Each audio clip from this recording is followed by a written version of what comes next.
Every full moon night, the people of Wilis hamlet never dared to open their windows, not because of the cold wind or the sounds of nocturnal animals, but because on the roofs of certain houses, there was always a large white swan, its eyes glowing, red, its long neck twisting like a human peeking.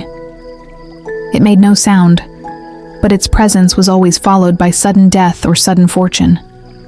No one knew exactly since when the creature appeared, but people said the swan was not an animal, but a shapeshifter, a mystical spirit from Mount Camucus that could grant immense wealth to anyone willing to endure a ritual like bathing in 7 different flower petals for 7 nights in a nameless river, then swallowing a raw swan egg that had been ritually blessed on a baby's grave. There was Mr. Roji, an old widower who tended shrimp ponds and lived simply, who suddenly became incredibly wealthy. His pond lands tripled in size, his harvests never failed, and every morning, his yard was always wet even though it hadn't rained overnight. Strange, no chickens, ducks, or other birds were heard near his house, only big webbed footprints like those of a swan, but with claws like a bird of prey. People began to suspect, as one by one, neighbors near him fell into poverty. Their crops failed, their livestock died, children grew sickly. But Pot Roji prospered.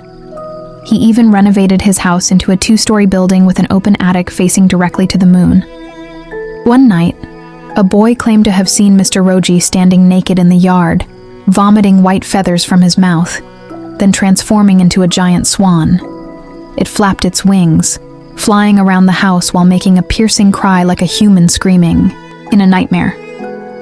3 days later, the boy disappeared.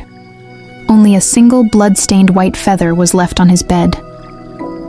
Now, every full moon night, the villagers lowered their heads.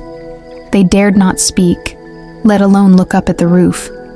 Because once your eyes met the gaze of the shape-shifting swan, you would be marked, and your fortune would flow only to one name: Roji, the pond keeper, the owner of the demon swan. Not many knew, but among the old shamans and guardians of ancestral knowledge, there was an explanation passed down from a 19th century ancient manuscript. The text had faded, but one part remained clear. The swan of dark pact is not just a shapeshifter, it is a vessel for a greedy spirit that devours others' blessings so that one human can live in luxury. To bind it, a pact suffices, but to release it requires blood and courage. The way to conquer the shape-shifting swan can only be done on one special night, the 13th full moon, which occurs only once a year, when the swan's shadow falls whole and uninterrupted on the ground. The steps are as follows. Take soil from the grave of a baby who died before 40 days old. Mix it with coconut oil and the blood of a black chicken, ayam chamani. This will become a blind ointment, temporarily disabling the swan's ability to suck fortunes. Place a small mirror in the middle of the victim's house. When the swan lands on the roof, it will see its own reflection, and within it, the human form it once had. This will weaken it. Burn a lock of hair from someone who has seen the swan transform. Its smoke will summon the swan spirit down from the roof. Drive an old iron nail from a cemetery fence into the ground exactly as the swan's shadow touches the earth. This will bind its spirit to that place. Recite the mantras to sever the Pesugihan pact from the ancient manuscript, then pour water from a river formed by 3 tributaries. If successful, the swan will turn into a naked human crying and vomiting white feathers. But if the ritual fails, the swan will rage. Anyone who disturbs it will be made a substitute sacrifice, bound into the next swan's body. That is why no one dared try. Because whoever conquers the swan might become the next swan. Wilis village grew quiet as the white swan appeared more often. People no longer greeted each other, busy guarding doors and windows. Even the roosters stopped crowing at dawn. Everyone knew, but everyone stayed silent. Because as long as they could eat, who cared where the fortune came from? But not Ms. Narcy, an old widow who earned a living selling crackers. Her husband died after dreaming of being chased by the Swan. Her child was paralyzed without cause, and she knew exactly who to blame only one person, Mr. Roji, the pond keeper, the Swan's worshipper. Mims Narsi went to Grandfather Sarjo, the elderly shaman living at the forest edge. Trembling, she told everything. Grandfather Sarjo nodded, slowly.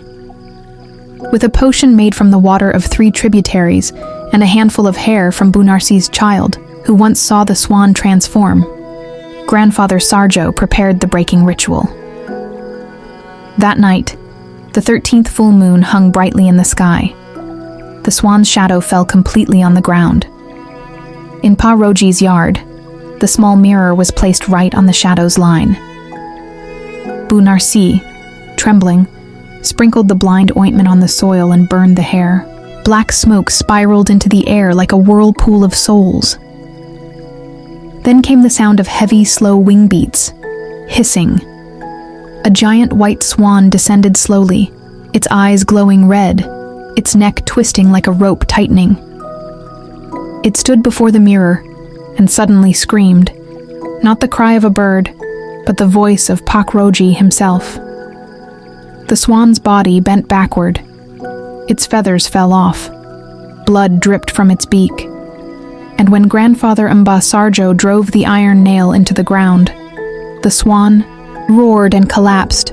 At that moment, Mr. Roji's door opened by itself. Inside, they found Mr. Roji lying naked in the middle of the kitchen, his body covered with white feathers, his mouth open with vacant eyes. On his chest was a claw-shaped wound from the inside. His heartbeat was gone. The only sound was the dripping of blood from a fallen iron ruler on the floor. Since that night, no more white swans perched on anyone's roof. But no one dared approach Mr. Roji's house, because sometimes on very quiet nights, the sound of tiles creaking like something waiting to find its new master can still be heard.